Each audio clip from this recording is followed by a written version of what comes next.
Management ask का। Federal bank के executive director हर्ष डुगर साहब आपको स्क्रीन पे नजर आएंगे। हर्ष जी, एक बार फिर से स्वागत है। नतीजे दिखाते थे डायरेक्टर साहब स्क्रीन पे। वो क्या है गुड डुगर आफ्टरनून। साहब, आपके बैंक से हम लोग की एक्सपेक्टेशन थोड़ी सी हमेशा हाई रहती है, पर इस बार थोड़ा सा क्या परफॉर्मेंस ऐसा लगा डगमगा गया।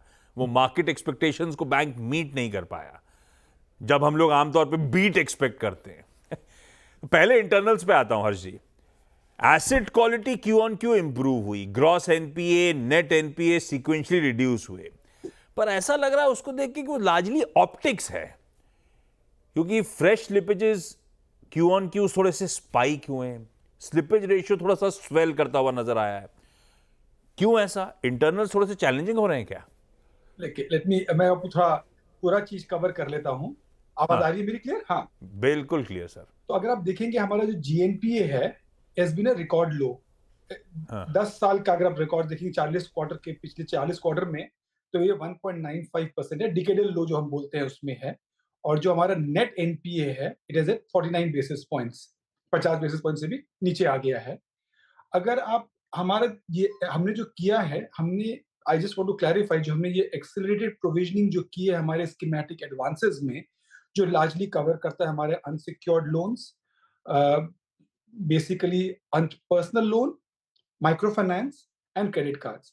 अगर आप देखेंगे हमारे टोटल बुक जो है ये तीनों को मिला के इज नॉट इवन, माने 5% से भी नीचे है हमारे टोटल बुक का अनसिक्योर्ड, जो दूसरों बैंकों के हिसाब से काफी कम है। हमने क्या किया इस बार, वी सेड कि हम जो ये प्रोविजनिंग करेंगे जो आरबीआई आयरक नॉर्म्स के हिसाब से है उससे हायर करेंगे। तो अगर 1x है तो हमने 2x किया, और अगर वो बोलते थे कि आप ये इस टाइम पीरियड में करेंगे, हमने उसे एडवांस किया है। जस्ट टू क्लैरिफाई, ये फ्लोटिंग प्रोविजन नहीं है, ये हमारे जीएनपीए में ही उन्हीं उसी के ऊपर प्रोविजनिंग किया गया है, विच बेसिकली मींस कि हम क्या कर रहे हैं उसे हम रिकॉग्नाइज कर रहे हैं, उसको पहले अपफ्रंट कंजर्वेटिज्म की तरह ले रहे हैं।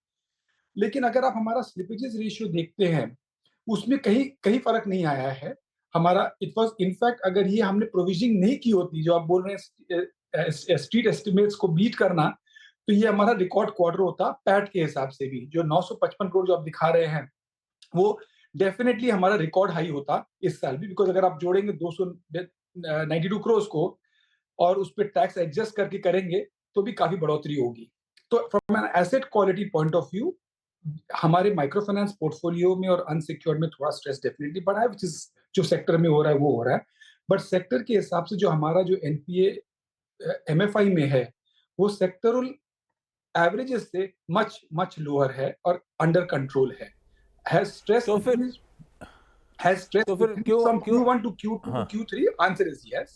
But is it better than industry? Answer is also yes over there. नहीं ठीक है, वो इंडस्ट्री वो हेडलाइन नंबर्स तो बिल्कुल एसेट क्वालिटी के इंप्रूव हो रहे हैं, इसलिए मैंने कहा था इंटरनल थोड़े से ऐसा लगता है हेडलाइन नंबर्स ऑप्टिक्स हैं, राइट ऑफ्स के चलते थोड़ा सा एसेट क्वालिटी इंप्रूव दिख रही है, लेकिन मामला थोड़ा नीचे गड़बड़ है। ये एकाएक क्यों एक्सीलरेटेड प्रोविजनिंग का मन कर गया? क्यों अनसिक्योर्ड बुक्स पे एडिशनल प्रोवाइड फॉर करने का मन कर गया? क्या अच्छा इस अनसिक्योर्ड बुक को लेकर थोड़ा सा स्ट्रेस कंसर्न्स बैठ रहे हैं क्या? और ये जो आपने एक्सीलरेटेड प्रोविजनिंग करी है ये हो गया, या इस Q4 में भी कुछ इंपैक्ट इसका देखूंगा मैं? नहीं, एक्सीलेंट प्रोविजनिंग जो हमारा स्टॉक पे था वो हो गया पूरा। अब जो हम कर रहे हैं, हेलो, हाँ जी। हाँ, तो वो हम जो कर रहे हैं वो नया प्रोसीजर जो कर रहे हैं हम, जो इंक्रीज प्रोविजनिंग, वो अब एज अ पॉलिसी मैटर रहेगा।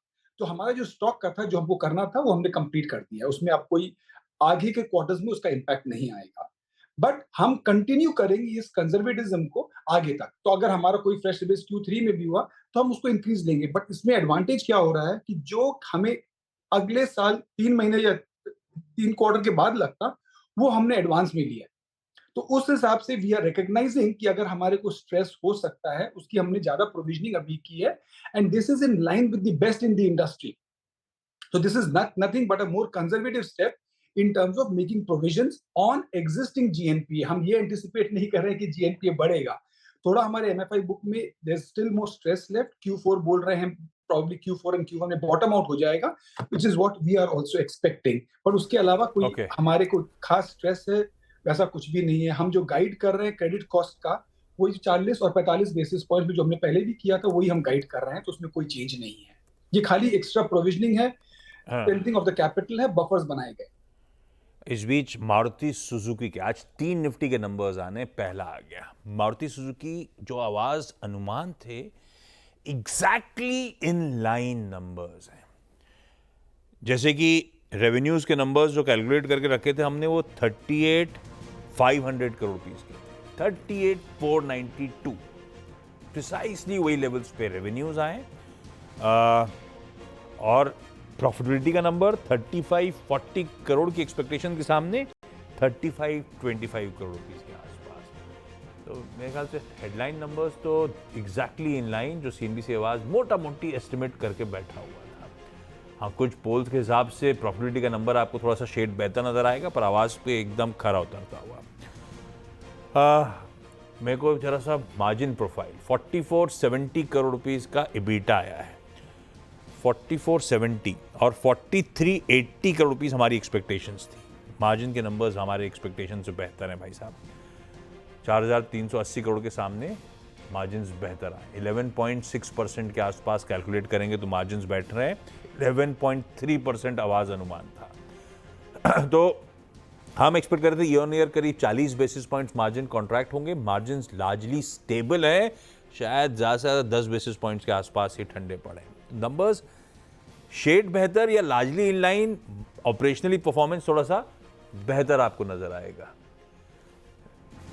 ये कहानी है मारुति के नंबर्स की। 1/4% उछाल के साथ इस समय मारुति का स्टॉक कामकाज करता हुआ। हम एक्सपेक्ट कर रहे थे कि वॉल्यूम से अगर पता ही थे 13% के आसपास का जंप है। अपटिक्स जो रेवेन्यू में आने वाले थे उसमें एक रीजन था वॉल्यूम्स अच्छे, और वॉल्यूम्स में भी जो बेहतर प्रोडक्ट मिक्स मारुति इस समय डिलीवर कर रही है। औसतन एक्सपेक्टेड ये था कि उस बेहतर प्रोडक्ट मिक्स के चलते एवरेज सेलिंग प्राइस इंप्रूव होगी, क्योंकि आप महंगी गाड़ियां ज्यादा बेच रहे हो। शायद वही रीजन है मार्जिन मारुति डिफेंड कर पाई है। ठीक है, अब देखते हैं मैनेजमेंट की तरफ से क्या व्यूज आते हैं, खासतौर पर डोमेस्टिक डिमांड ट्रेंड्स को लेकर, नए एसयूवी लॉन्चेस को लेकर, और वो जो ईवी स्पेस का डेब्यू वगैरह है। काफी कुछ इंपॉर्टेंट कमेंट्री होगी, लेकिन ठीक in line type numbers Maruti के, और वैसे ही स्टॉक का लार्जली रिएक्शन आपको आपकी सीरीज पे नजर आएगा। इस समय तो थोड़ा सा कट है, ग्रीन से रेड की तरफ बढ़ता हुआ, पर ठीक है, नंबर्स में ऐसी कोई अब तक तो कंप्लेंट दिख नहीं रही है। हर्ष सर सॉरी, थोड़ा सा डिवेट करना पड़ा था क्योंकि मारुति सुजुकी के नंबर्स आए थे। जैसे आपके भी आते हैं फेडरल बैंक के, तो हम सब कुछ छोड़ के फेडरल बैंक पे उतर आते हैं सर। ये जो कुछ एडिशनल प्रोविजनिंग, थोड़ा सा एलिवेटेड स्ट्रेस, ये जनरली ऐसा कोई ये सेक्टोरल स्पेसिफिक नहीं है। एनवायरनमेंट को लेके कोई कंसर्न्स इमिनेट नहीं हो रहे। क्योंकि मैं इसलिए बार बार उस तरफ घूम रहा हूं क्योंकि Q2 के नंबर्स के बाद थोड़ा सा शॉक आया था। पहला आया था MFIs को लेकर, उसके बाद ओवरऑल एसेट क्वालिटी, यहां से कोई डिटोरिएशन का डर तो नहीं बैठेगा, समीकरण उस तरह के तो नहीं बैठेंगे। ऐसा कोई स्ट्रेस, ऐसी कोई दिक्कत, ऐसी कोई कंसर्न पॉकेट तो आप लोग को दिख नहीं रही ना? नहीं, वो नहीं दिख रही है हमें। मैंने बोला ना, हमारे माइक्रो फाइनेंस का जो भी एक्सपोजर है वो शायद 1.5% से भी कम है हमारे बुक पे। ठीक तो है, जो अगर हल्का स्ट्रेस आया भी जो है सेक्टर में, वो हमारे बुक में ज्यादा फर्क नहीं आएगा। तो asset quality of the bank remains robust. जो हमने क्रेडिट कॉस्ट का जो गाइड किया है कि 40 से 45 बेसिस पॉइंट्स रहेंगे, वो भी इंटैक्ट है। ये प्रोविजनिंग लाइक मैंने बोला खाली बैलेंस शीट को स्ट्रेंथन करने के लिए एंड बेस्ट प्रैक्टिसेस के लिए है, and this is higher and more than the IRAC norm specified by RBI। चल रहे हो क्या? कुछ मनियन साहब के आने के बाद गियर शिफ्ट हो रहा है क्या? क्यों? अच्छा, एक और आपकी रिलीज ही कह रही थी कि newly appointed MD and CEO साहब ने, वो फिर मैं देख रहा था कॉन्फ्रेंस कॉल में भी, स्ट्रैटेजिक रीओरिएंटेशन करने का मन एसेट और लायबिलिटी साइड में, low cost deposit mobilisation, I am assuming CASA पे जोर होगा, एसेट साइड्स पे हायर यील्डिंग पोर्टफोलियो पर फोकस।